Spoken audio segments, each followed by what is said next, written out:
రెండో వాళ్ళు పౌరాలమ్మ, మూడో వాళ్ళేమో గొల్లపూలమ్మ, నాలుగో వాళ్ళేమో డైవర్స్ కాలనీ పిఠాపురం. ఈ నాలుగు నుండి చేసుకున్నారమ్మా.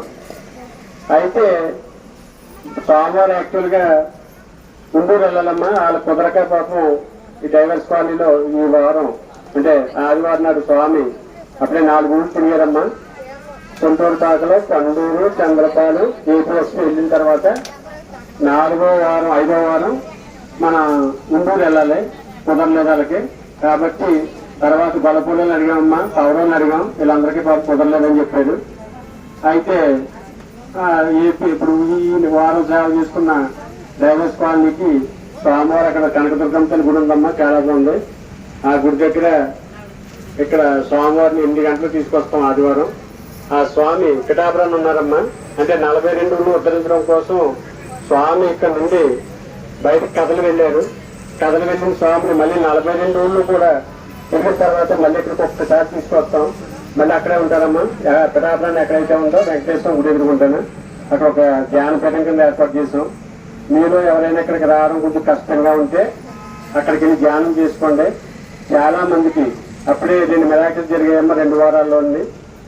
ఒక అతను నడవలేని స్థితిలో అంటే 2 జబ్బులు పట్టుకుని వచ్చి తోట జీతం ఎరిగించుకుంటే అప్పుడే 2వ వారం ఆయన మామూలుగా నడిచొచ్చి జబ్బల్లో చేతులు తీసుకొచ్చాడమ్మా ఆయన ఫస్ట్ సారి. అలాగే ఆయన 2 వారాల్లో మళ్ళీ నడిచొచ్చి ఇవాళ నాకు ఆశ్చర్యం ఆయన చూసి చక్కగా వచ్చి ధ్యానం వచ్చి దీపం ఎరిగించుకుని వెళ్ళిపోతున్నాడు ఆయన. రెండోది ఏంటంటే ఒక అతనికి ఒక అతను డబ్బులు ఇవ్వాల్సింది అప్పుడు చాలా రోజులు బట్టి ఇవ్వాల్సిన అతను వచ్చి స్వామివారికి అక్షంతలు వేసి దీపం వెలిగించుకున్న వెంటనే ధ్యానంలో కూర్చున్నాడమ్మా. కూర్చున్న వెంటనే ఒక 10 నిమిషాలు కూడా గ్యాప్ లేదమ్మా. ఇలా కూర్చునే టైంలోనే ఫోన్ వచ్చి బాబు ఒక అరగంటలో డబ్బులు వచ్చి పట్టుకోవాలి బాబు అన్నాడట. అతని ఆనందానికి అవసరం లేదు. కాబట్టి 42 ఊళ్ళు ఉద్ధరించడం కోసం స్వామివారు బయటకు వచ్చారు. కాబట్టి మీకు ఎవరికైనా ఇక్కడ స్వామి ఆల్రెడీ ఉన్నారమ్మా. ఆయన యొక్క పూర్ణ శక్తితో ఉన్నారు.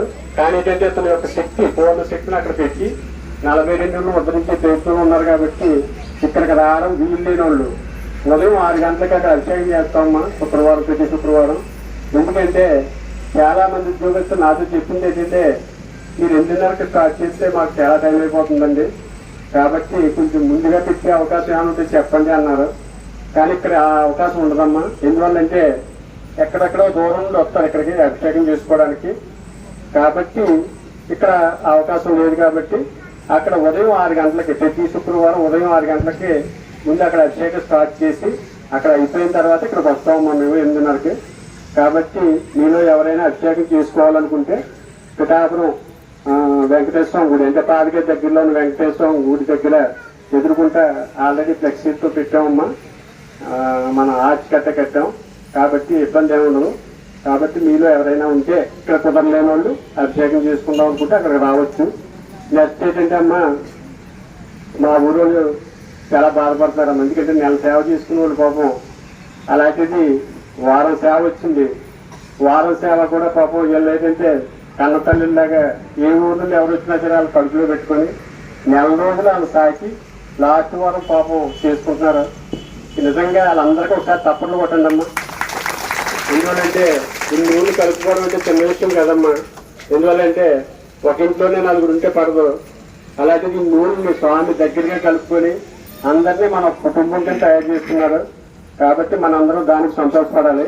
రెండో విషయం ఏంటంటమ్మా, నీకు ఏ కష్టం వచ్చినా సరే, నీకు ఏ బాధ వచ్చినా సరే, చిన్నోళ్ళకైతే తండ్రి స్థానంలోను, పెద్దోళ్ళకైతే తమ్ముడు స్థానంలోను, ఇంకా పెద్దోళ్ళకైతే కొడుకు స్థానంలో కూడా స్వామివారు నన్ను పెట్టి మీ అందరి కోరికలు నెరవేర్చమని ఆయన యొక్క ఆజ్ఞ. కాబట్టి మీరు ఏ కష్టం వచ్చినా భయపడకండి. ముందు స్వామివారి దగ్గరికి రండి, చెప్పినట్టు చేసుకోండి. ప్రతి సమస్యకి పరిష్కారం ఆయన చూపిస్తారు. కాబట్టి మీరు దేనికి భయపడవలసిన పని లేదు తల్లి. ముందు అది ధైర్యం తెచ్చుకోండి. ఎందువల్లంటే స్వామి ఇన్ని రూపాల్లో మీకు వచ్చి మీకు అన్ని కష్టాలను తొలగించాలి సిద్ధంగా ఉన్నారు. కానీ మీరు పట్టుకోవాలండి గట్టిగా. మీరు పట్టుకోవటం లేదు. ఎందువల్లంటే కష్టం వచ్చిందనుకోండి తీరిపోయిన అంటే మళ్ళీ వెళ్ళిపోతున్నారు ఎక్కడికో. మళ్ళీ కష్టం వచ్చే వరకు స్వామి కనపడటం లేదు. అది భయం. ఎందువల్లంటే ఒక కష్టానికి 1000 రూపాయలు అవసరం అనుకోండి, అప్పుడో కొంద అట్లా వేసుకున్నాం అనుకోండి, కష్టం వచ్చే సమయానికి 1000 రూపాయలు మన దగ్గర ఉన్నాయనుకోండి, ఆ కష్టం మన దగ్గర రాదు కదా, వస్తుందా?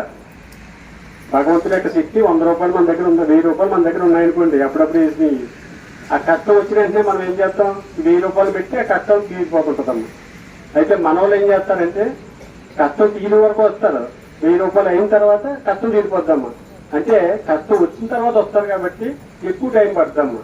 అదే కంటిన్యూగా వచ్చారనుకోండి, మనకు కుదిరినప్పుడు వెళ్ళాను, అప్పుడు ఏమవుతుంది, ఆ కష్టం తీర్చుకోవడానికి కావాల్సిన డబ్బు ముందుగానే సమకూర్చుకుంటాం కాబట్టి ఆ కష్టం వచ్చే లోపలనే మనకి కష్టానికి సరిపోయే ధనం ఉంటుంది కాబట్టి ఆ కష్టాన్ని సులువుగా తీసుకోగలుగుతాం.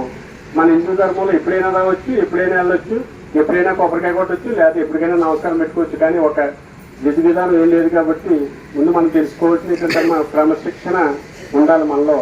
అది లేకే ఈ పోట్లన్నీ వచ్చాయి మనకి. కాబట్టి మన అందరం కూడా స్థిరంగా ఉండాలి ముందు, అర్థమైందమ్మా. కాబట్టి మీలో ఎవరైనా దగ్గరలో అంటే కొండారం వాళ్ళు కానీ ఆ దగ్గర ఊళ్ళో ఎవరైనా ఉంటే వచ్చి ఆదివారం డైవర్స్ కాలనీలో కనకదుర్గమ్మ గుడి దగ్గర అక్కడ ఏర్పాటు చేశారమ్మా అభిషేకం. కాబట్టి అందరూ సన్నద్ధంగా ఉండి అక్కడికి ఎవరైనా ఉంటే దగ్గరలో ఉన్నవాళ్ళు. కాబట్టి ఇప్పుడు వీళ్ళ అనుభవం చెప్తాం.